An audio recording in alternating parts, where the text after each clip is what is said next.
being videotaped and audio taped, so make sure you just spruce up a little bit. Thank you.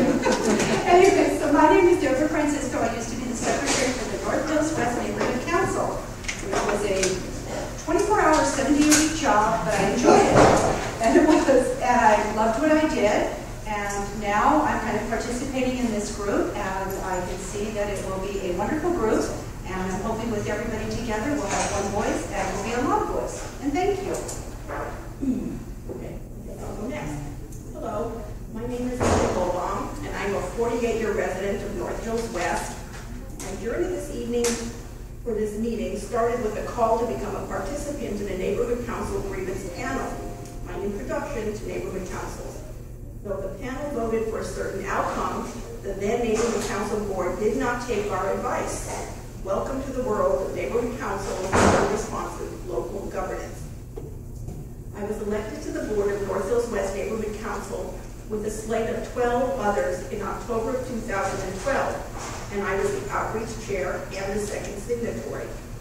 One of our slate's goals was to stop the development of Restaurant Depot in commercial business in a residential neighborhood, and we did. Then our neighborhood council became muddled and disconnected. Links developed, and with many requests, written and verbal, to the Department of Neighborhood Council, the Department of Neighborhood Empowerment, which is done, for help regarding bylaw violations, bullying, bad behavior, and sexism, nothing happened. So I, along with 4 other board members and several stakeholder committee members, resigned in September of 2013. Our issues for resigning were in the local newspapers and in City Watch. With concern and the help of Councilor Nuri Martinez, it became a topic for the City Council's Education and Neighborhood Committees, where they wanted to see action taken on these very issues. It has been a year now that the Board of Neighborhood Councils, which is BONC, has been hearing these issues and is still laboring on a plan. We will persevere until the issue is resolved. Needless to say, this has been an edifying and enlightening experience in how dysfunctional and slow moving change can be. I do not know what's happened to common sense. So here we are tonight to attempt to help and or change the culture of done and bonk. To do that, we all need to know how to produce correct Brown Act violation complaints, grievances, and so forth against neighborhood councils, and to have all of us educated to do that. We also need to inform our council members to find done and bonk unresponsive to wrongdoings, whether we write them or we call them. It will be a learning experience for all of us. We hope that together we can make a difference and make neighborhood councils function the way they were intended to when the charter was written. Otherwise, we should petition that the charter be changed and amended regarding neighborhood councils. We have to remind them the standards change and the rules have to change. The status quo is no longer acceptable. And this is a quote from a book that was written by the author and Nobel laureate S.Y. Agnon. He wrote, "The doubters and skeptics and all who are suspicious of things, they are the only people of truth because they see the world as it is. They are unlike those who are happy with their lot in life, with their world, who as a result of their continuous happiness close their eyes from the truth."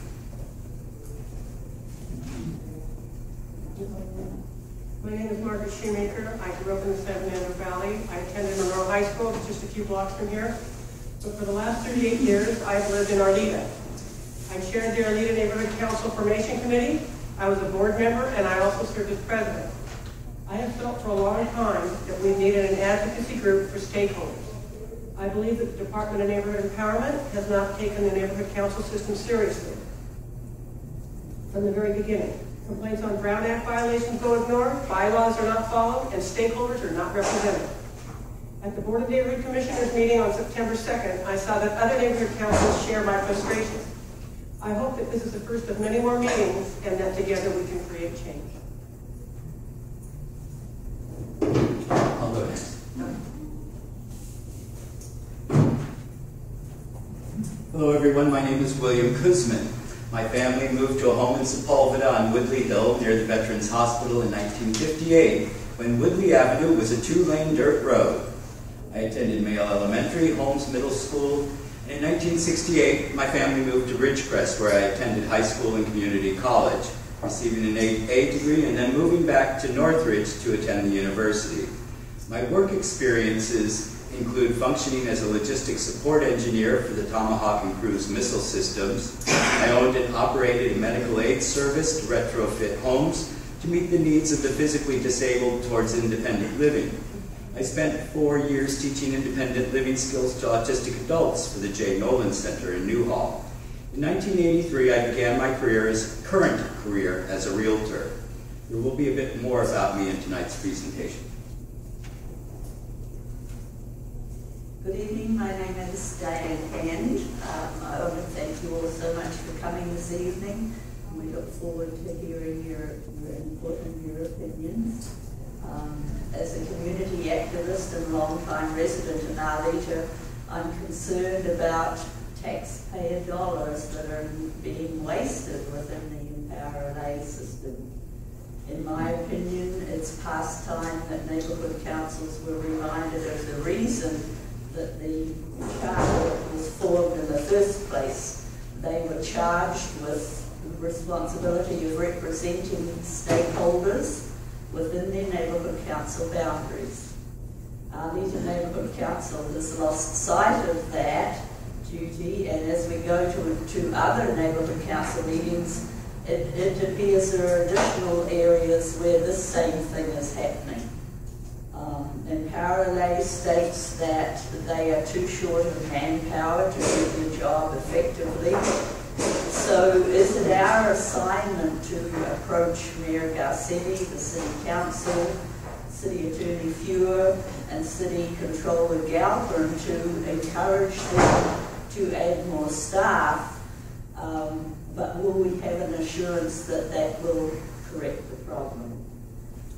I'm hoping that we can all work together and restore the purpose of the neighbourhood councils and all of us get value for our tax dollars. Thank you. I'm Mary Armenteros. I've been a resident of North Hills West for almost 30 years now. My first attempt to get involved in the neighborhood council was about 5 years ago. When I went in, I noticed it was somewhat discouraging because there was obviously some sort of problems going on with the board. There was some sort of turmoil, and so it was difficult to tell who the good guys or the bad guys were. I just left and didn't come back again. In August of 2012, I became aware of the Restaurant Depot's attempt to rezone an RA1 lot on Chase and Woodley to commercial and industrial. Many local residents were opposing this. I joined them and ended up running as a candidate for the North Hills West Neighborhood Council Board, along with a slate of other stakeholders. In September 2012, we won by a landslide, but none of us had any experience in being board members. We learned quickly through many training classes. I and 4 other members attended classes, went to meetings. I was elected treasurer because of my financial background, and found a great mentor who really was a tremendous assistance to me. Funding is a perplexity. Anyway, in September of 2013, I and 4 other female board members did resign due to extenuating circumstances. This is another story. Due to these circumstances in which we had no fault, the remaining board members placed under exhaustive measures prior to our resignations. They remained so for the following 5 or 6 months. I continued to stay involved in the neighborhood council as a stakeholder, attending many meetings from September 13th onward. Unfortunately, the remaining board was constantly not following the Brown Act, the Ordinance rules and regulations. I and several other stakeholders were constantly filing complaints against the board for continued violations. Some were resolved and corrected by gun, others were not. Sometimes they seemed to be getting away with murder. This was extremely frustrating. Over time, I became aware of many other stakeholders and board members who were experiencing the same frustrations. We often spoke of forming some sort of a stakeholder watch group or advocacy group. Nothing came of it. until several of us attended the bond meeting of September 2nd, this last September, in Arleta. During public comments, numerous stakeholders and board members from throughout the city rose and spoke of the many different difficulties their neighborhood councils were having. It was a sobering moment. This went on for over an hour. As is customary, little or no response was given by any of the commissioners to those complaining. Several of us referred to this meeting as the Bonk explosion. It was the catalyst that set our resolve in motion in the following days. By the end of the meeting, we're exchanging emails with the conviction that we must do something to find a solution to some of these problems we were all facing.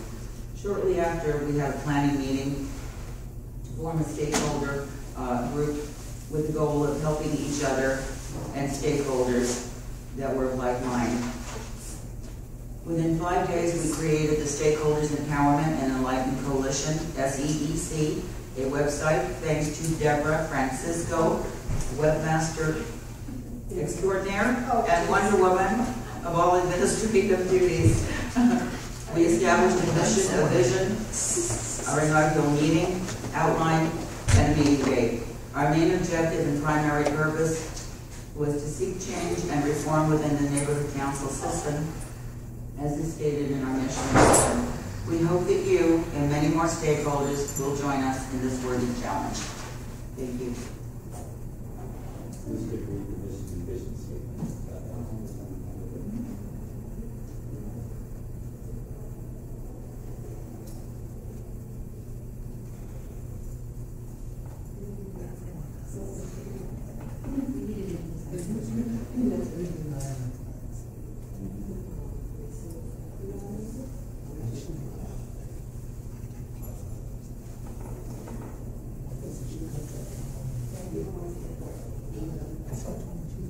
I don't have an iPad yet. I'm waiting. Christmas?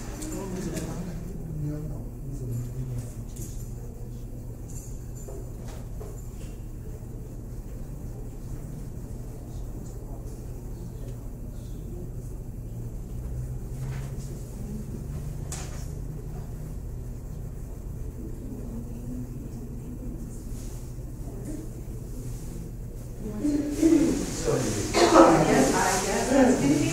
Okay, here goes.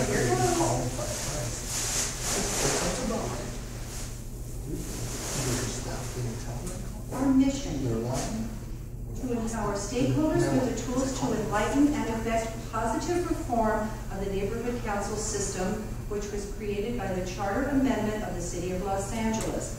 To enlighten City Council as to the Department of Neighborhood Empowerment's failure to provide sufficient support, assistance, and oversight to the individual neighborhood councils in compliance with the goals and purposes as stated in the Neighborhood Council Plan Ordinance.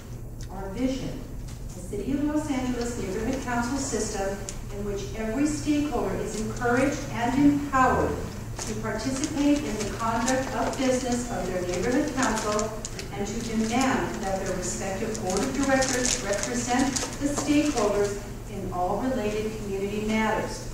In addition, we envision that all neighborhood council boards operate in full compliance with all applicable laws, the Brown Act, California Public Records Act, neighborhood council bylaws, codes of civility, and Department of Neighborhood Empowerment resolutions, rules, regulations, and best practices guidelines with honesty, openness, and transparency. Thank you. That's a wish. That is a wish. That's a wish. Hi everyone, I'm William Kuzman. I'm going to be doing a presentation tonight on how the Brown Act interrelates with neighborhood councils and our right to freedom of speech. I did a narration on this presentation. I'm going to try and see if the speakers on my laptop are loud enough. The other speakers don't want to work with the system. If they don't, I will go ahead and do my best to present it live.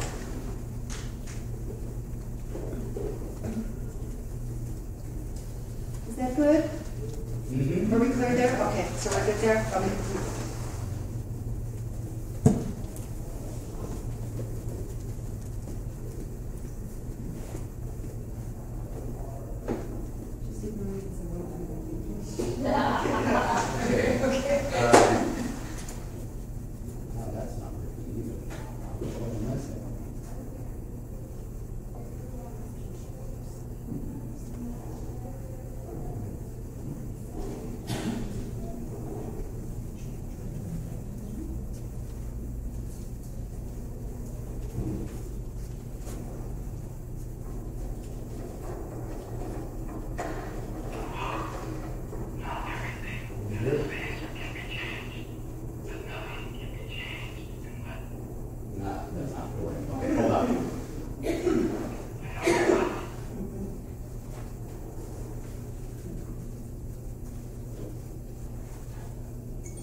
try to do this with the timing that's already set up. We'll see how it goes.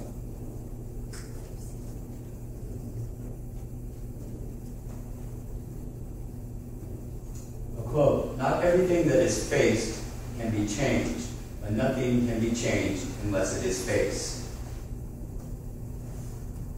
I attended California State University, Northridge in the late 1970s. My majors were human factors of engineering and psychology. I learned how to engineer things to be compatible with human behaviors and perceptions. Today, it might be the same concept as making a program or website user-friendly.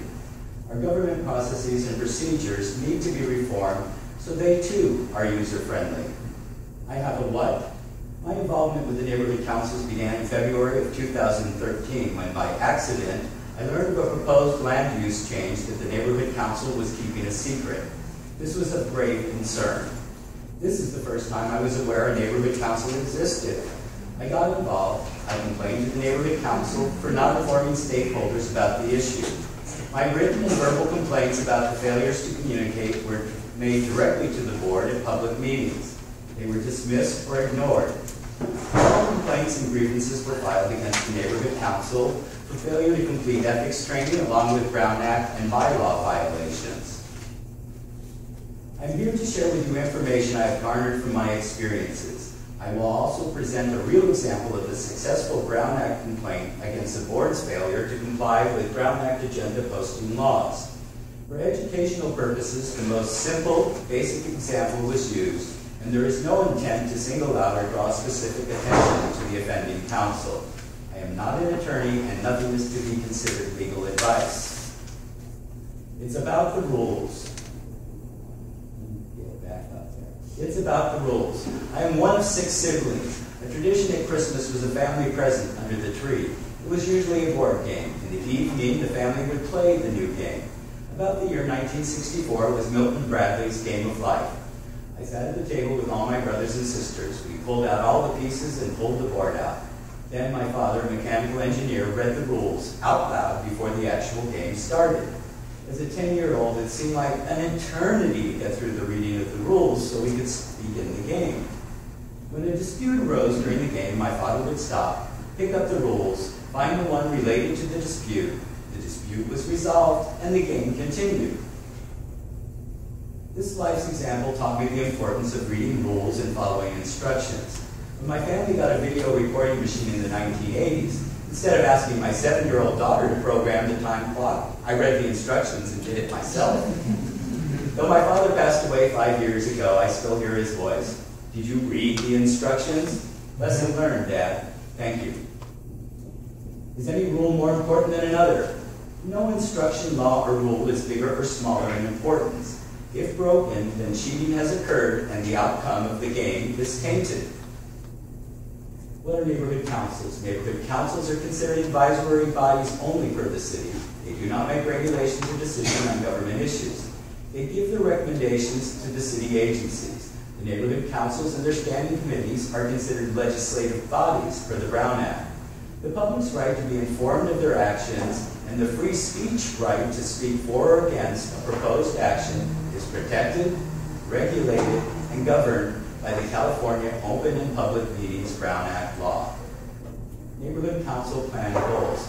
Neighborhood councils are falling far short of the goals and objectives set forth by the Neighborhood Council Plan Ordinance. Quotes from the plan. Whereas the goals and objectives of the neighborhood council system are to promote public participation in city governance and decision-making processes, foster a sense of community for all people to express ideas and opinions about their neighborhoods and their government. Sadly, too many board members think because they are elected, they do not have to make any effort to reach out and inform and educate the stakeholders of their official activities. Also, they fail to reach out and engage public opinion. Simply stated, they fail to seek out the diverse opinions of the stakeholders to encourage lively debate.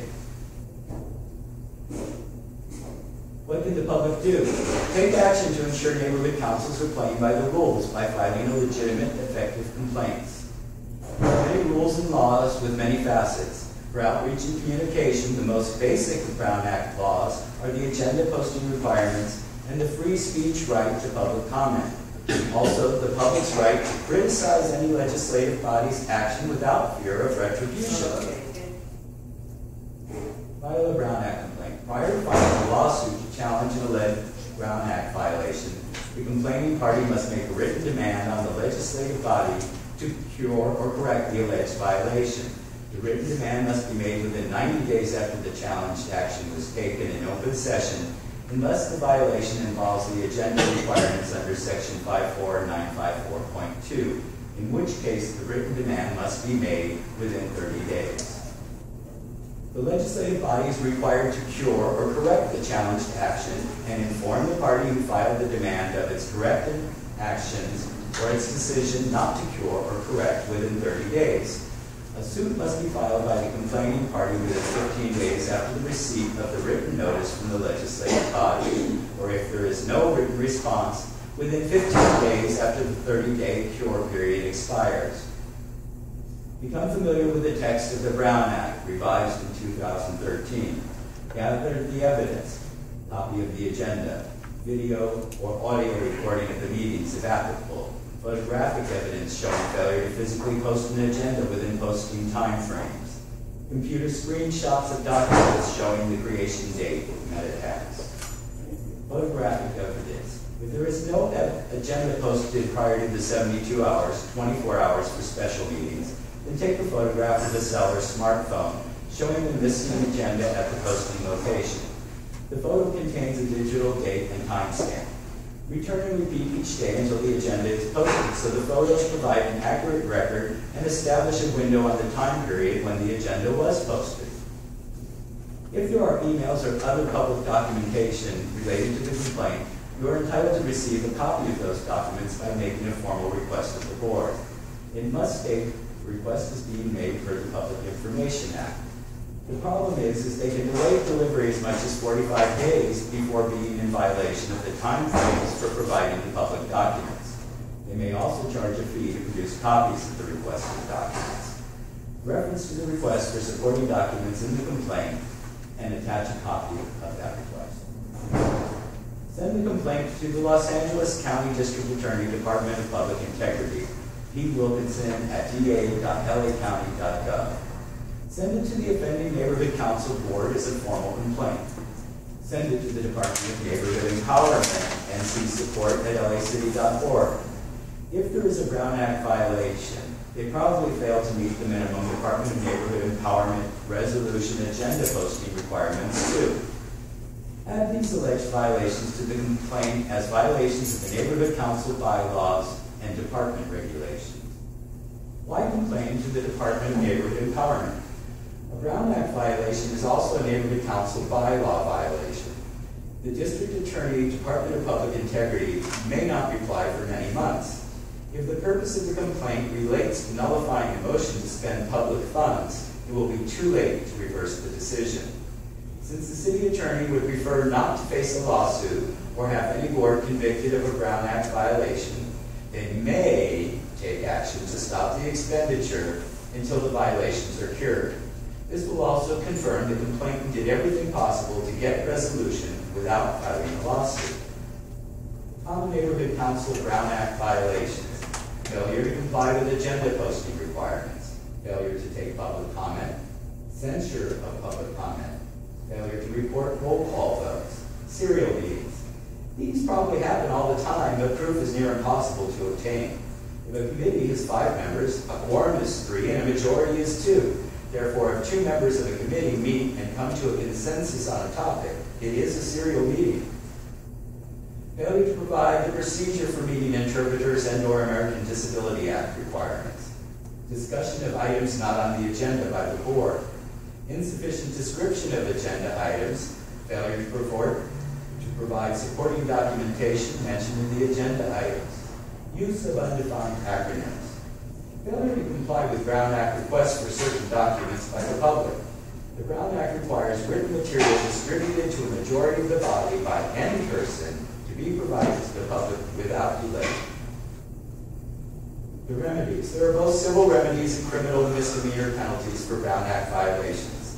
The civil remedies include injunctions against further violations, orders nullifying unlawful action, and orders determining the validity of any rule to penalize or discourage the expression of a member of the legislative body. A member of the legislative body will not be criminally liable for a violation of the Brown Act unless the member intends to deprive the public of information to which the member knows or has reason to know the public is entitled under the Brown Act. A real sample Brown Act complaint in response. A neighborhood council failed to post its meeting agenda 72 hours in advance. There is no malice or intent to target the neighborhood council that the complaint was filed against. This example is for educational and enlightenment purposes only. The complaint, October 28, 2013, to the District Attorney's Office, Department of Public Integrity. From William Kuzman, Granada Hills stakeholder. Subject, complaint against the Granada Hills North Neighborhood Council Board of Directors.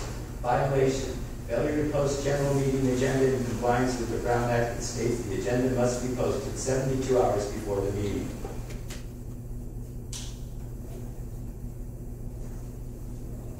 Last month, on September 30th, I attended the Granada Hills North Neighborhood Council to request time to present a concern to the Planning and Land Use Committee about the floor area ratio restrictions which appear not to be in compliance with the current municipal codes.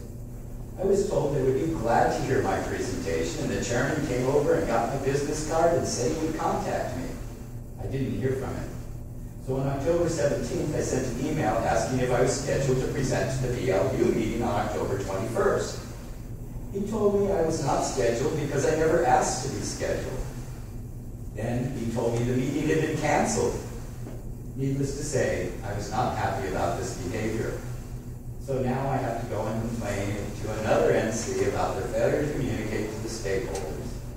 I'm on the Granada Hills North Neighborhood Council email list, and there was no email to the stakeholders that the meeting was canceled.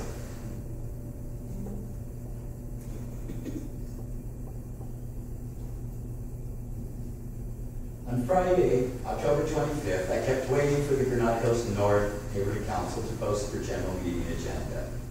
By 6:33 p.m., it was not posted on the website, Exhibit A. I drove to the Granada Hills North Neighborhood Council office on Woodley Avenue and took a picture of the storefront.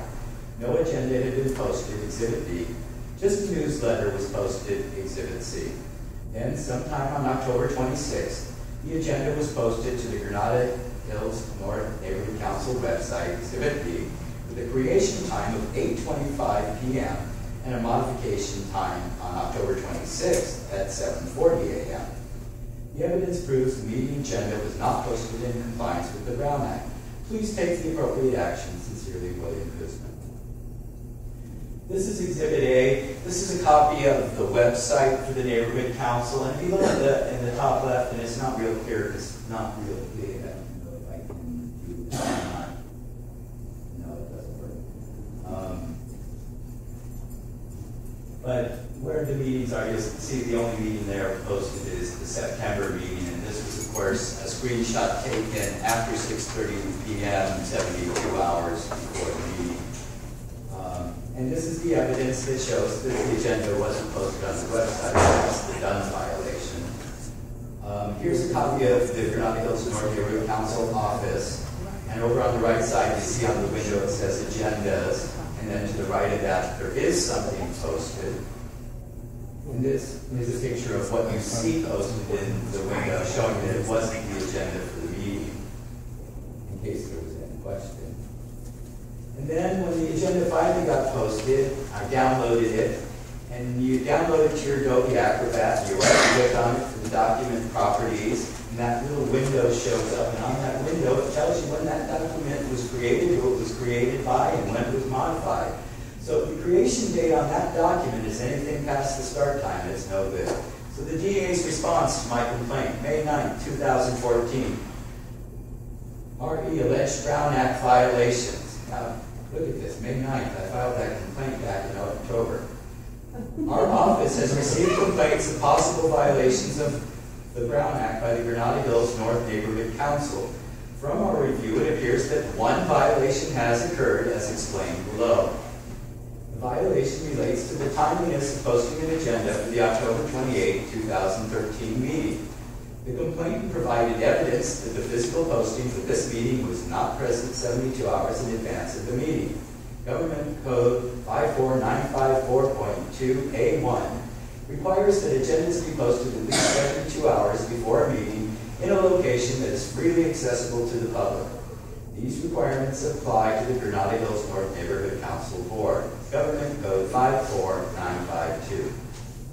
It is essential that every member of the legislative body understand that the Brown Act works to foster public confidence in the decision-making process by ensuring advance notice of meetings, public presence, and input at those meetings. The Brown Act assists legislative bodies by ensuring that the public's rights are balanced with the agency's obligation in best serving the public's interest. Ultimately, in compliance with the letter and the spirit of the Brown Act, and it says ENS, and I have no idea what they meant by that.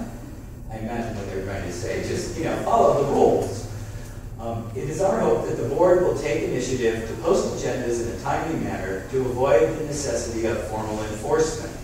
Please contact us should you have any questions. Very truly yours, Jackie Lacey. Conclusion: get involved, be proactive for positive change, assert public right to free speech. Visit http://seekreform.com and sign up to receive emails for all future meetings. This presentation and future practical guides will be uploaded and available on the website. Thank you all for coming and listening.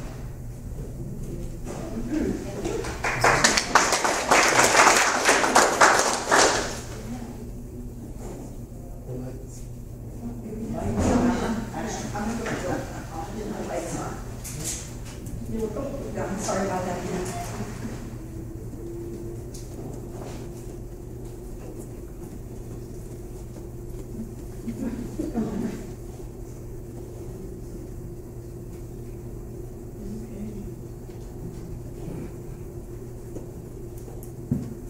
Well, have any of you been involved in filing a complaint and having it answered or not answered?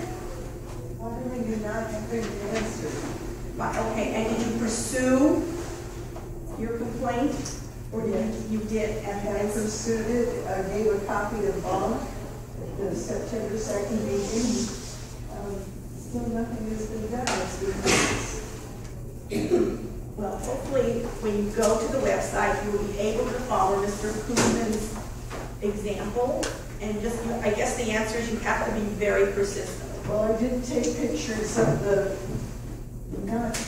not posted. Well, it's a learning curve for all of us that we're so dissatisfied by the just not hearing our voice. Basically, that's what it is. They do not want to hear our voice. We are like a thorn in their side. Can I just ask one question though? What did everybody think about the presentation? Was it informative? Yeah. Did you pick up some information from that? Okay. Some people filled out speaker cards. Joy, is it Bizarre? I just spoke. Oh, Joy. Okay, thank you, Joy. Okay. So, Joy, can I respond to Joy? Yes, absolutely. Joy, you mentioned that you didn't think to take the picture of the website posting. A couple of things have come up with the DUN regulation requirements. The boards, if they chose to go with the one physical posting location and the website posting, they need to name their primary posting location. So it's important, if they're still using the 5 locations, which they have the option to do, is to ask the board, what is your primary location? And when it comes to filing a complaint, the onus of proof is on us to prove that they failed. The board members aren't taking a picture of that agenda when they're posting it at the site. So, but they don't have to provide proof. The assumption is they did what they did. It's our duty to provide the proof that they didn't perform. So again, it's just, you have to go through certain roads. What if you have more than one person observing that it isn't posted? Well, I suppose a signed witness statement would be just as valid as a photograph. But in the real world of the legalities, a photograph is indisputable. And And that's basically what happened in the complaint. No agenda there. The DA didn't have a choice but to say that they violated the ground. Ruben Garcia. That would be me. Ruben. Oh. So I'm really glad. Unfortunately, some of the members from my neighborhood council came in late and didn't hear your presentation at the beginning. So I'll reiterate a little bit of our experience with the Department of Neighborhood Empowerment. Tomorrow at our general meeting, the board will be asked to take a vote of no confidence against Gracie Liu and the Department of Neighborhood Empowerment for the following reasons. Consistently losing paperwork, consistently mismanaging our funding requests where the stakeholders in the community that we are appointed to serve as elected or appointed individuals to the board, we failed them. And the reason we failed them is because Dunn failed us. If there's an error on a demand warrant, which we don't use the word demand warrant anymore according to them, they don't tell you what the error is. They wait 2 or 3 months. They send it back as rejected and figure out why it was rejected. Why don't they call us and tell us what the error was so we can fix it so it gets funded and we don't go through those hoops and those people that we collaborated with are not waiting for the collaboration that's never going to come. Okay, so with that being said, I made over 50 phone calls at the request of Leila Campos. I'm sure you all know who Leila Campos is. To speak to Gracie Dunn. She says she'll be back from vacation July 15th. Over 50 calls to that lady, and I got the runaround from her staff. She's not in, she'll be in later, she'll call you back. She's the only one who can make an appointment with herself, even though it was her executive secretary. But she'll call you by the end of the week to make that appointment. She never called. Once they got wind that our agenda has a vote of no confidence for Gracie Liu and the Department of Neighborhood Empowerment, magically, guess who shows up at an executive meeting last week? Fortunately, I was not there. Gracie Liu showed up. That's magic, amazing. Now, Gracie Liu came to defend herself, and that's great, because as Americans, we're all entitled to defend ourselves. If we're accused of something, we all have the right to defend ourselves. But we're not always innocent. Okay? Not all these people who defend themselves are innocent. It's nothing but mismanagement, chaos, lies, and corruption down at the Neighborhood Empowerment. And if we do not unite as a group, because the squeakier wheel gets the oil, we are going to continue failing those neighborhoods that we serve and the collaborations that we have. I find it amazing that they are paid big dollars. She is very well paid, including the Dunn representatives that come to our meeting. Very well paid. By the way, we might get a Dunn representative at our meeting maybe once every 4 months, if that. They don't help us. It is my true belief that the Department of Neighborhood Empowerment has been there to oversee the failure of our neighborhood council, the Pacoima neighborhood council. I can only speak for ours. I don't know what goes on in yours. But time and time again, they have failed us in our funding. Last year, our entire budget, we lost $20,000 back to the general fund out of 37. So $17,000 was spent, 20 went back. When we submitted a neighborhood purpose grant, we submitted projects to get paid with that old money. It was all fine and dandy until what they call the system shutdown, the deadline. Even up to 4 o'clock that afternoon, I spoke to them. Your paperwork looks perfect. Perfect. It'll be funded out of the old fund money. 6 p.m. when everyone has gone home, I get an email from them. Denied, denied, denied. We don't fund something in the future. That has never been the case. So I'll ask you, neighborhood council members, if you fund a National Night Out event, how will that ever be funded now? If the beginning of the budget year is July 1, National Night Out is the first Tuesday in August, you don't even have 30 days. to get something going. So I assume neighborhood councils will never fund another national night out, because it would be impossible. No. It's always been my thought that the Department of Neighborhood Empowerment was there to guide us, lead us in the right direction, help us with issues, to make sure we're doing the right thing. That is not the case. The case is they let you fail, and then they don't tell you you failed. And then the funding that you give for these stakeholders, I have the Pacoima Senior Center, the Alicia Broadley's Duncan. No money for them. And we look like total fools. The Boys and Girls Club, we sponsored to buy them some equipment for no money, it was denied. LAPD Jeopardy program. It looked perfect. She even spoke to the captain on the phone while I sat with her. It's all in order. It was denied. Los Angeles City Fire Department for equipment. She says, oh, you're missing a signature. Wait till tomorrow at our general meeting, because I have the paper. There is 2 signatures on there. There's nothing missing. It's another lie. The Boys and Girls, we have a swim team at Hubert Humphrey Park. Denied. And they don't tell you. They just later on, or you got to go to the tracker, and the tracker says denied. Unfortunately, that department is mismanaged. And now they get to keep all the money that we don't spend. So why wouldn't they want us to fail? Why would they not want us to fail? They get to keep it all. I mean, if I was there, I would want you all to fail too, so I can keep all your money. It's not brain scientists here. It's real easy. That is why that department is such in shambles. There's a lot of great people in this room, but that doesn't mean you all will make a great brain surgeon. You won't. Gracie Lou is a great lady, but she is a very bad department manager. And she needs to go, and so does some of that staff, and they need to be retrained, reevaluated how they do business, and maybe reorganized in 100%. Because it is totally out of control over them. And we are not paid. We're volunteers. They are paid handsomely, a big taxpayer salary. Most of us don't even make close to what they make. They are paid very, very well. So, just if anyone's interested, we're having a vote of no confidence tomorrow for Pacoima Neighborhood Council, Glen Oaks and Van Nuys. Anyone interested? Because she came and tried to sway some of the vote.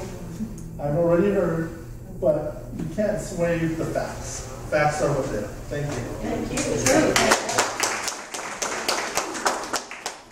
We're going to try not to do back and forth discussion just yet. We're going to try to get to the speaker comments first. Brian Ralph. Hey, I'm Brian Graff.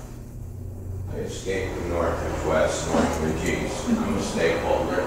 I just mostly came here because William invited me. I see William at the meetings. I see William talking about the things that are being done wrong in the meetings. He said to me, hey Brian, come to my meeting. So I'm here. I want to talk briefly two things. One important thing that William probably skipped in his presentation about postings of the agendas. If you go to the posting agenda or you go to a physical location, you have to post your agenda in a place that's accessible to the public and where the agenda is visible to the public 24 hours a day, 7 days a week. So that's an important thing you need to remember when you post. I also have a cynical view on the funding. Mr. Guzman here talks about it. My cynical view is the city does a good job about talking about giving every neighborhood council money, but this is kind of like the expensive toy that you want at the store. You see it, and every time you're there, the price goes up, and it gets higher and higher up on the shelf, and you can't reach it. So I look at the way they're doing the funding. They talk about it, but every time they give you the funding, they make you jump through more flaming hoops to actually get the funding. And then, like he says, they don't know what they're doing on terms of it. If they had good people, they'd be there. I read their propaganda.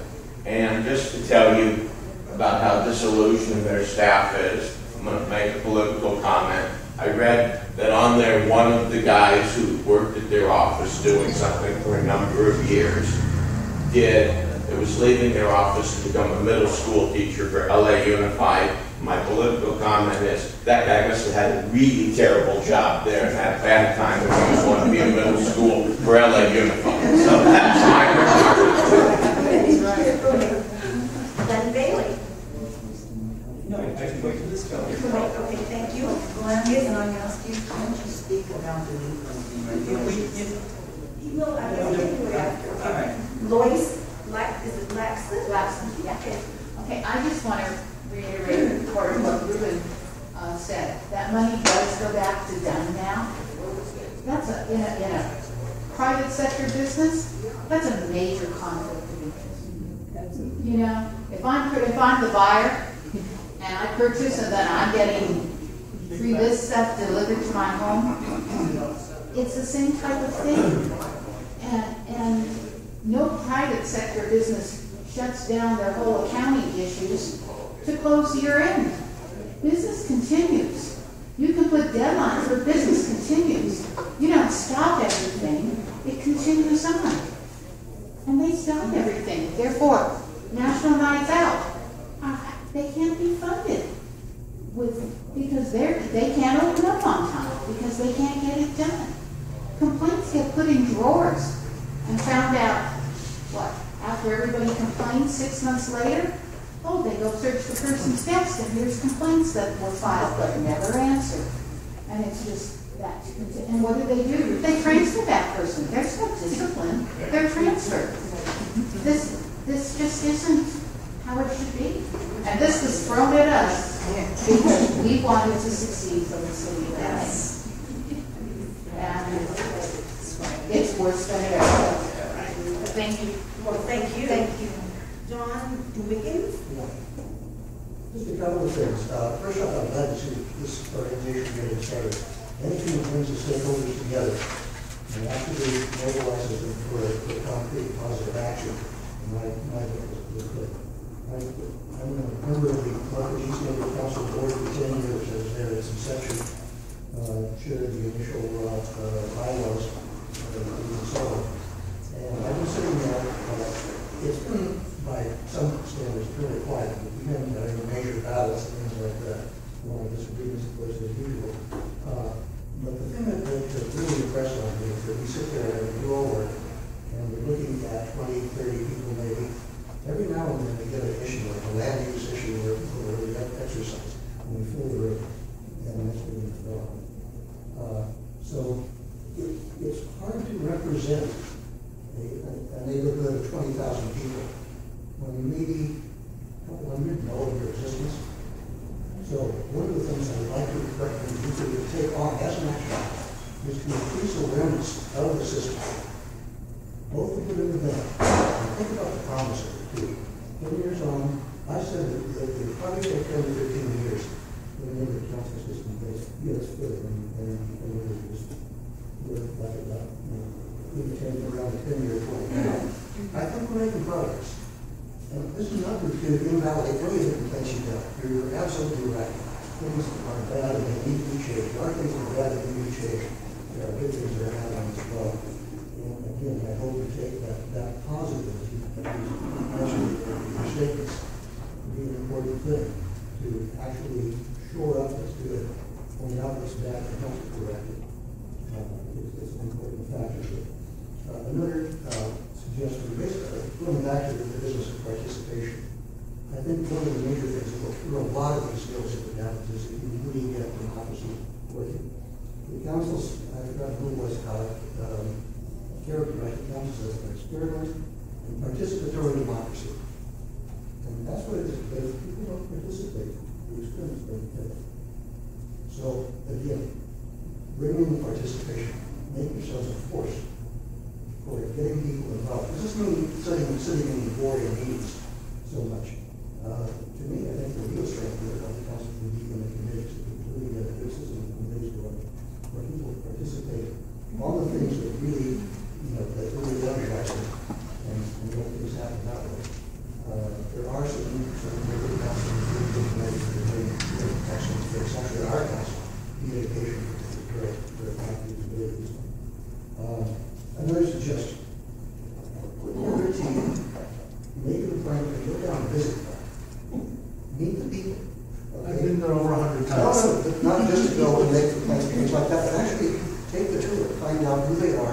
how they're organized, what they do, look at their budget.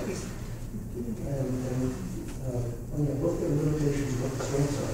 Then you can be more informed in terms of the kinds of criticisms we make. Here's things that you can do and you're not doing within your budget without having to spend more money. Here's other things where you really need more resources to help. And also, speaking of resources to help, one thing is, are there actually leveraging the people, the motivated and involved people in the neighborhood council system? Not us, help run ourselves. And there are things that we do, like the Valley Alliance of Neighborhood Councils. I hope you all attended meetings of the Valley Alliance of Neighborhood Councils. 34 councils in the Valley. They're pretty well represented at the monthly meetings there. And people really read this up and compare notes and help each other out. It's a very good forum for and again, like you said. And that's the clear thing I have on that. So that's all I have. Thanks, Don. Yes, Ms. Can you put me last again? Okay, Glenn, would you like to speak?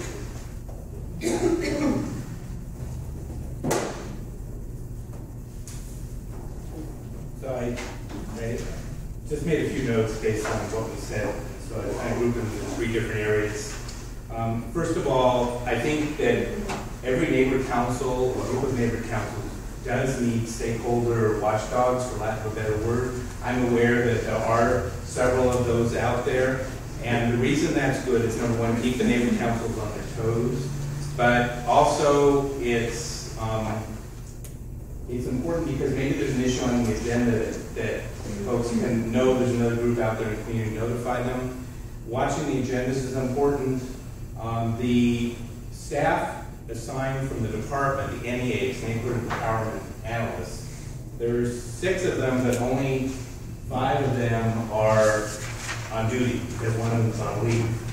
So that would normally mean they've got, like, for the North Valley, there's 17 neighborhood councils. For the South Valley, there's 17 neighborhood councils, and there's an NEA assigned to each of them.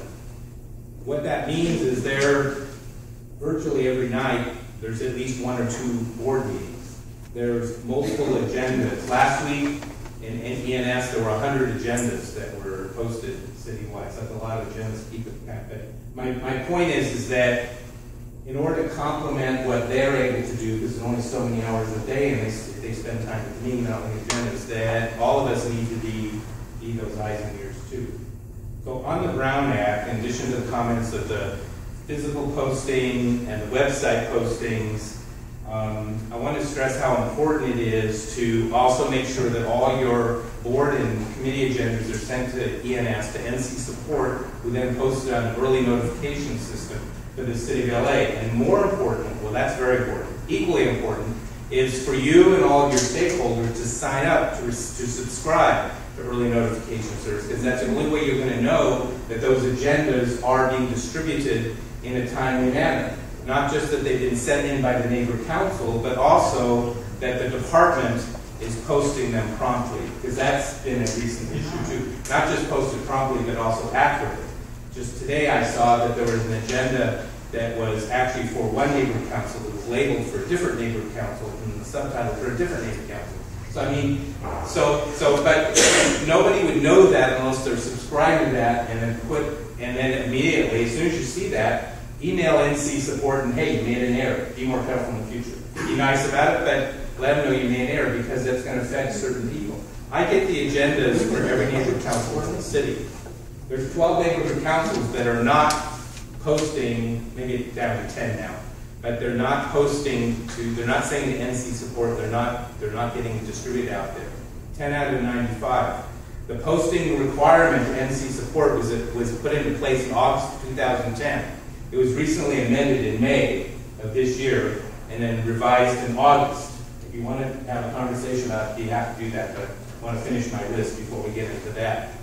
And it's an important tool. I really wanted to use it during the election cycle because I wanted to know when a board was meeting, because sometimes they're not meeting in the same locations. Maybe they have special meetings. I wanted to know where the election committees are meeting or when their executive committees were meeting, because we want to make sure that the IAs was able to get to those particular meetings, and sometimes that was the only way to find out. If it wasn't on the website, it wasn't you sign up for email blasts, you don't always get them. And there's some neighborhood councils that are not so good about that. Just moving down to committee meetings. Because a lot of the work is done in committees, that's real important that those are also posted on ENS, and that if you subscribe that you get those. There's also been an issue about whether committees doing minutes and noting the attendance of who's the committee members and their voting. And it may not be a legal requirement. I think the best practice to include that, at least the action that was taken, who was there, who voted, besides what the vote was, because then you know what you're dealing with. You come to the full board as far as the recommendation. Switching over to funding, if I may. Okay. So the new checking account was, it's a long time in coming. It's been over a year since it was rolled out in June of 2013. We actually didn't start getting the checking accounts until July, some into August. For this fiscal year, if it works as promised, there won't be this cutoff time because the money is there in the account. In the past, the reason that there were these deadlines is that the staff had to process the demand warrants, had to process the neighborhood purpose grants, and the controller set a time when they basically shut off the money to the department. And so there was this series of deadlines.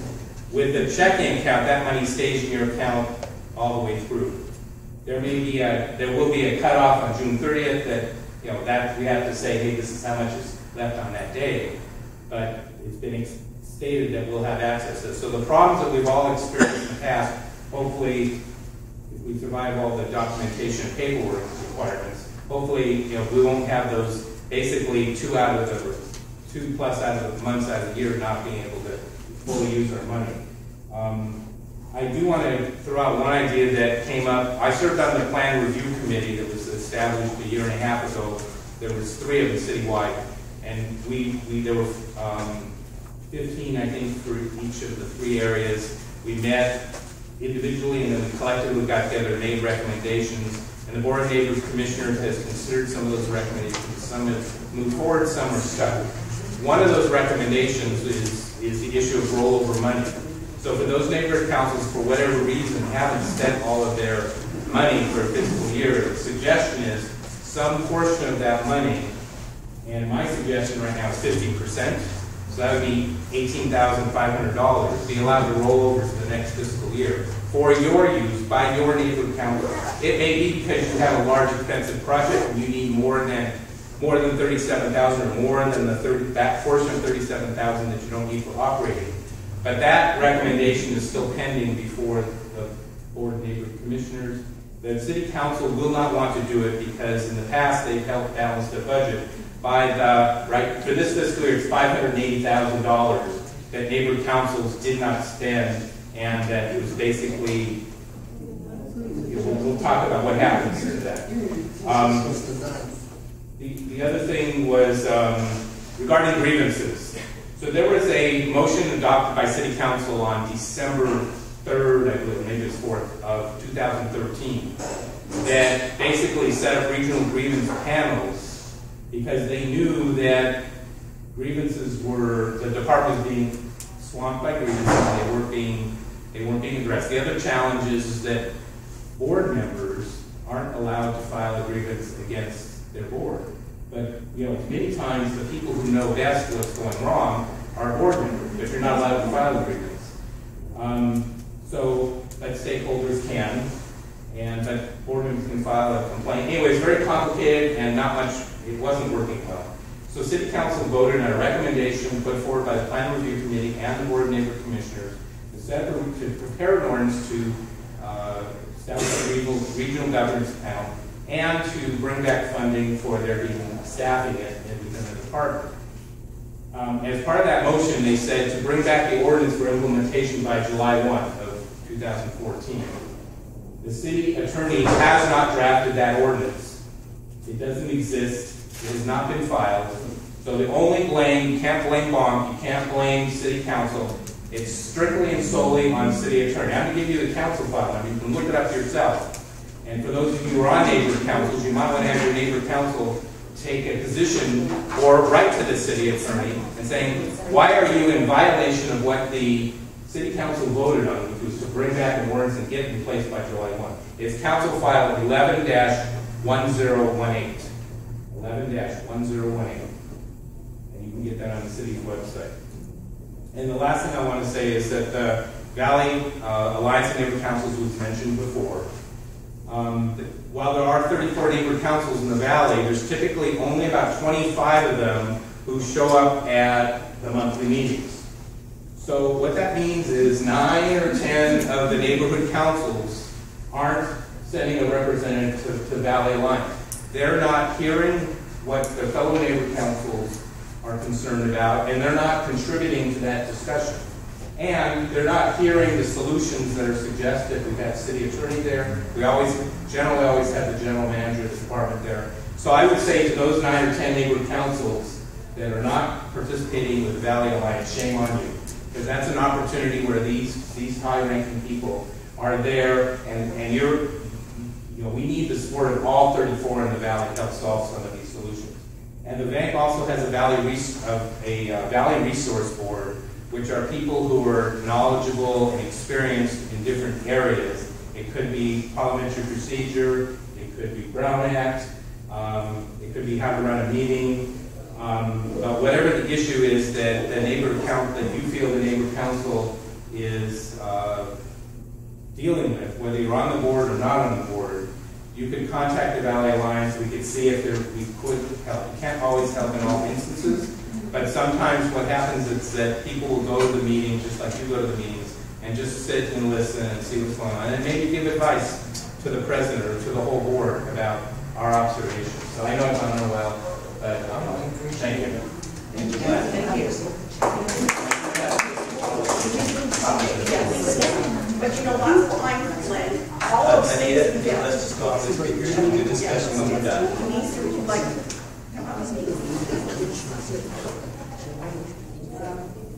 I'm going to talk to you as a stakeholder, not as the reporter for City Watch. Okay, I'm putting on my activist hat and taking off my journalist hat, even though there'll be an article on this in Thursday night City Watch. Good? Don't interrupt the comment.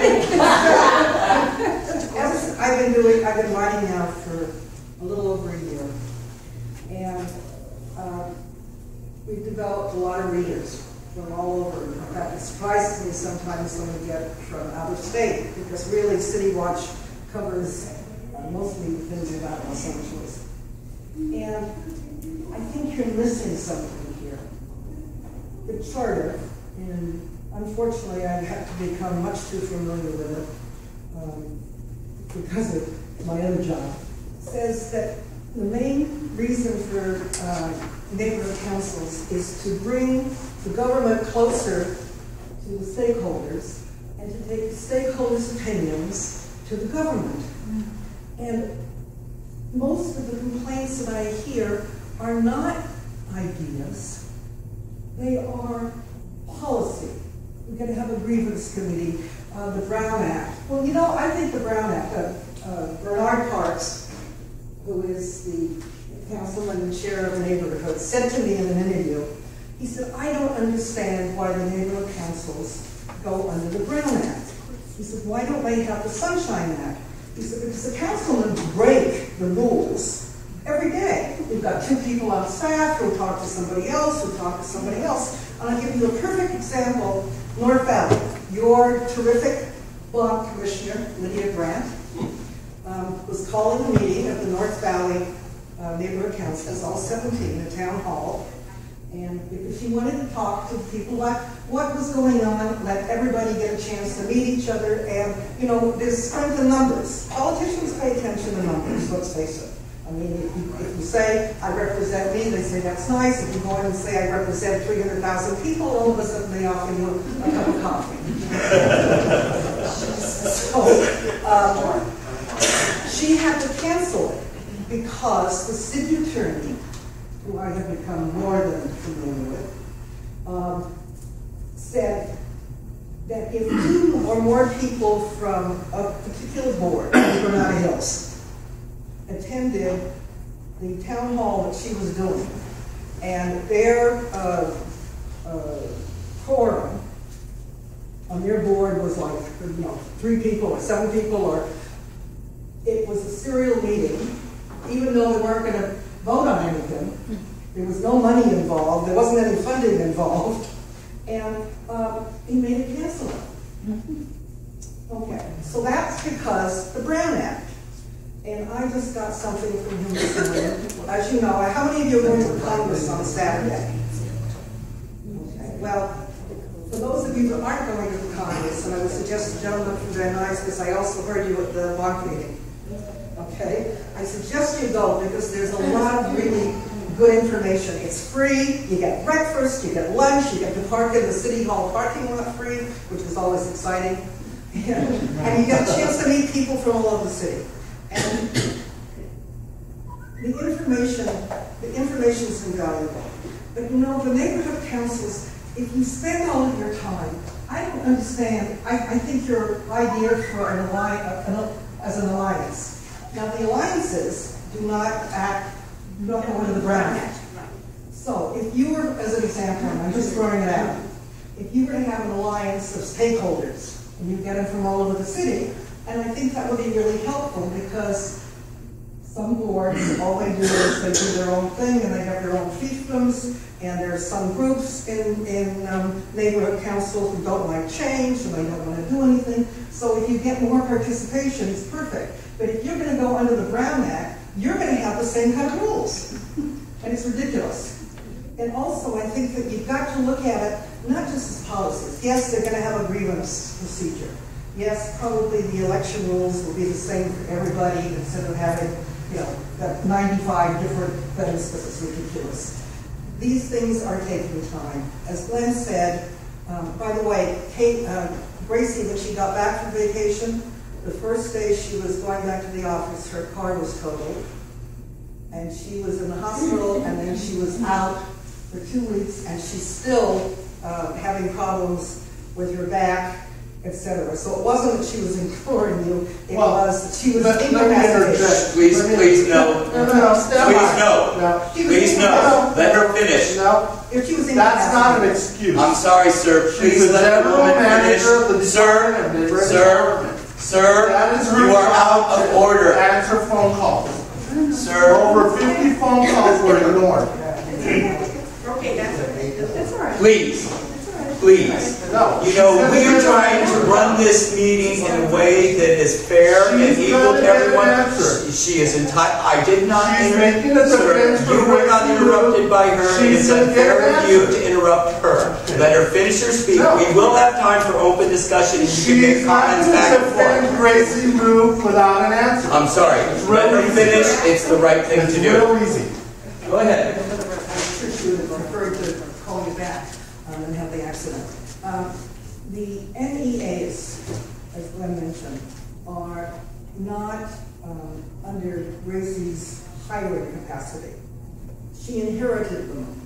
When Long, the other general director, left, she had these people, and they filed a suit against one of the groups in the neighborhood council, C4C, which was the group that went out and helped the neighborhood council with problems, filed a union complaint because they said that the volunteers were taking away from the union's job. Now, as Glenn said to you, there were 100 meetings. How can 5 people possibly go to 100 agendas in a month? I mean, it's ridiculous. They never get any work done. I'm sorry, no week. You never get any work done. So the money folks, let her finish, and please, so the money please wrap it up. Yes, it used to be that the money that was left over from the neighborhood councils went to the general fund. And I don't know, Glenn would know better than I if it was passed or not, but it's been asked that the money come back to the Department of Neighborhood Empowerment so they can hire a public relations type person to help everybody with their outreach events. Because outreach, and by the way, neighborhood grants is not outreach. That's the lazy way of working with your community. You are not the ATM machine. You should be having events and partnering, and there's a workshop on that on Saturday, and I have one with 2 professionals that are going to teach you how to do events on a shoestring budget. So please come on Saturday. But the money will be used to help because they can't do everything. You've got, there used to be 40 people in that department, and now it's down to, I don't know, 17 or 20 or something like that, which is very difficult for 95 different problems. So that is my, thank you. As I said, it's my Thank you. We have one more speaker, and then we already have Do you want to open. speak again? Can you Yeah, run that quickly, we have please, one. only because we are time frame limited. Yeah. You want me to speak now? Well, yes, please. Yes, Yes, please. yours is the last part about it. I'm listening to all of this, and the one thing that it says to my mind is there's a complete lack of communication between the Department of Neighborhood Empowerment and how many people knew that Gracie Lou was injured. I didn't. We're not finding out the things we're supposed to know. We're unaware of what the rules are. We've contacted in our neighborhood council. We've contacted the attorney. We've contacted all of the people we're supposed to contact. We've gone to the alliance at different points. But we seem to have a breakdown in communication everywhere we go. No one is listening. Now, I was originally in the original training class for the Valley that took place at the Mission Hospital. It wasn't like that then. Gracie Lou and all the different people wanted to listen to us. They wanted our input. That doesn't happen now. So the whole original intent it's gone, it's disappeared, and there's lack of communication. We need to have better communication. And apparently there aren't enough people to help us. Thank you. Thank you. Thank you. I'm gonna start with just a general comment. We're gonna try and have about 5 minutes of open discussion where if you just raise your hand, we'll call on you if you have something to say, if it's even in response to another speaker. I want to thank all the stakeholders attending the meeting tonight. I want to thank the neighborhood council board members that showed up too, that you cared enough about what the stakeholders think to be here. When I wanted to make what was going wrong with the neighborhood councils a public issue, I went straight to the media first. And the response I got from the media was, Mr. Kuzman, we have sympathy for your concern, but we cannot explain it in 10 minutes. And therefore, the only way you will get any attention is to file a lawsuit. Well, you need to understand, I've been in 2 physical fights in my life, one when I was 8 and one when I was 12. I'm not a violent person. I don't like confrontation. I don't like the things I've had to do for the last year and a half. It's not my personality. It's really not. But because my property rights have been threatened by the failure of the neighborhood councils to comply with the goals set forth in the neighborhood council plan, I decided to do whatever I could to effect some change so that the neighborhood councils would fulfill those goals. Now, they said file a lawsuit. I don't have those resources. I don't really think it's the right thing to do. I don't think giving money to an attorney is going to benefit anybody in the system. You know, the people from the Hollywood plan can tell you about that. What I've identified as the major problem, it's not the neighborhood council's fault that they're not following the rules. It's Dunn's failure to supervise and provide the training. But it's not Dunn's fault that they're not doing their job. We need to take the issue right to the heart, to the core of the neighborhood council plan. It says the city of Los Angeles is responsible for providing the Department of Neighborhood Empowerment with all the resources and the funds they need to have to provide training and oversight to the neighborhood councils. Now, we know we have budget crunches, and we know that the neighborhood council in Dunn has been cut to the bone. And that's why the neighborhood council system is failing. But it's not Dunn's fault, and it's not the neighborhood council's fault. It's the city council's fault for not fulfilling the goal.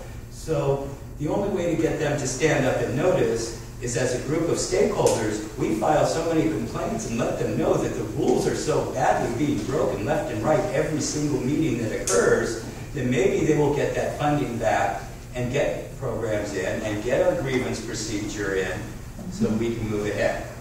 Margaret. Yes, I've heard a lot of excuses made for the Department of Neighborhood Empowerment and Tracy Lou. But I want to say that it's not just what they don't do, because being understaffed, I get that. It's not just what they don't do, it's what they do. The very first meeting of the Arleta Neighborhood Council, the Dunn rep said, you don't have to follow your bylaws. Several years ago, we were in exhaustive efforts in Arleta, and there was a Brown Act violation filed. The president would not allow stakeholders to be present during discussion and deliberation at a standing committee. There was a complaint filed. I went to Gracie Lou. I said, what happened with that complaint? We're not going to revisit the past. It was a month ago. Okay? This has been going on and on. I've seen, more recently, I've seen a Dunn rep at a meeting tell a board member that was supposed to recuse herself because she was nearby the issue, and as she's leaving, our Dunn rep stops her and says, you're a stakeholder, aren't you? You can speak as a stakeholder. Don't think so. These have been going on and on. These are just a few examples. So it's not just what they don't do, it's what they do. And they don't need a lot of staff to do it right when they do come out. I've also seen our Dunn rep tell the board how to get around the Brown Act. If a stakeholder doesn't want something on the agenda and you don't want to put it on, tell them there's no room. I mean, things like that have been going on and on for the past 12 years that I've been involved. And it needs to stop. It's not lack of people. It is also that they don't care. They don't care that the rules. I told Gracie Lou 5 years ago, I don't have a neighborhood council in my community because they don't care what we think south of Osborne. She didn't care. And she still doesn't care. And 5 years ago, she didn't have an accident. 5 years ago. Brian. She, you know what? She wasn't manager, but she was first in line, and she was taking charge of the situation. And she is general manager now, and the same situation's happening. I want to elucidate on this woman's point about recusing yourself as a board member when there's a vote. Now, as a board member, I go to meet, I'm not a board member, I'm a stakeholder. There are times I look at people and I say, hey guys, you're supposed to recuse yourself. You have a conflict when you speak. So there are two things I'm going to say to you. So, as a board member, when you're supposed to recuse yourself, you decide to recuse yourself, you're permitted to speak on the issue. But if this is the board up here, where William and the ladies are speaking, you've got to step away from the board, away from here. You've got to come out to be part of the proletariat, and you've got to speak as a stakeholder here. Then when the vote comes up, you need to remove yourself from the premises. You can't be there. So, as a board member, you can speak before when you recuse yourself, and you have to leave. That's a very important issue, and it means you aren't giving up your rights. Very, very important issue. I can also say to you, I've heard all kinds of craziness about Gracie Lou. I'm not going to cast judgment on Gracie Lou. I can say to you, yeah, I knew this woman was mangled. She got injured. Why did I know it? Because, yeah, I read something that was in my spam file, and it was from the Department of Neighborhood Empowerment. And it was talking about what happens there. How do you think I knew the guy left to be a middle school teacher? It talked about the accident. Also, not all organizations have to be under the Brown Act. This one is not a government agency. This isn't a public agency per se. So you're not obligated to be under the Brown Act. But if you're connected to the city government in any way, shape, or form, use the Brown Act. On the Brown Act, if you have your doubts, when you get up there and you speak, you hope to have a note taken. And you say, you know, guys, I think you possibly could be in violation of the Brown Act on this. You didn't post this properly. Or, hey, you didn't have the proper thing. Ideally, the note taker puts it into the notes. Ideally, somebody downtown reads it and says, hey, you know, this stakeholder got up and talked about a possible Brown Act violation. Maybe we should check it out. So with that, keep up the good work, guys, and keep the mind open. Time for maybe one more comment, if any. Jane Handel, did you want to say anything? Hi. Hi. Mr. Handel, thank you for showing up tonight. Okay, that concludes our meeting, everyone. If you saw, hold on. Closing statements from the core group. Just very quickly, which is one reason why we have started the website, is to make it user-friendly, as he said, so that you can go there. You see the complaint form. You know where to file. You know who to send it to. So please check the website, because you'll find it much easier to function than Empower LA. Trust me. Empower LA, you can hardly find anything. So we're trying to make it very user-friendly, stakeholder-friendly.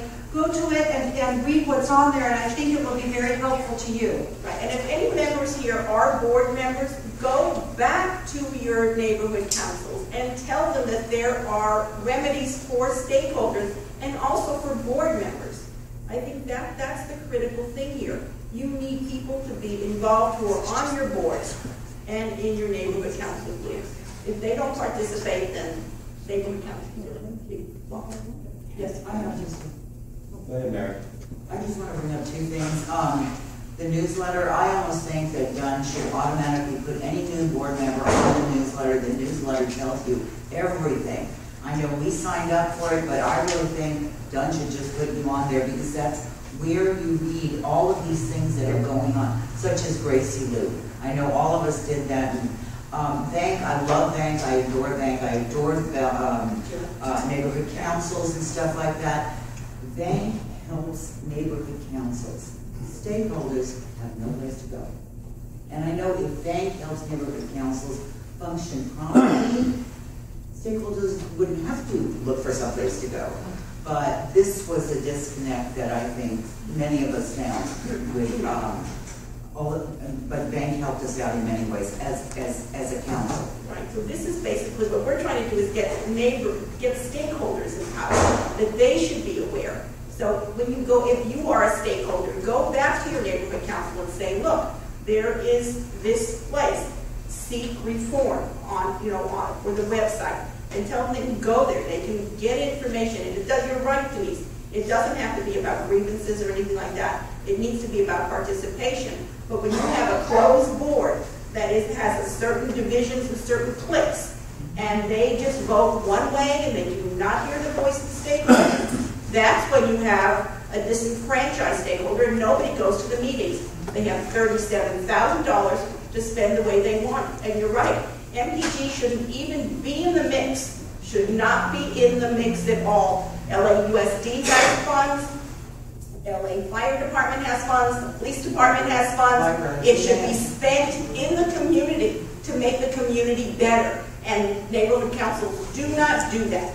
Do not. And if a stakeholder gets up and says something, it's like, oh my God, what planet are you from that you talk like this?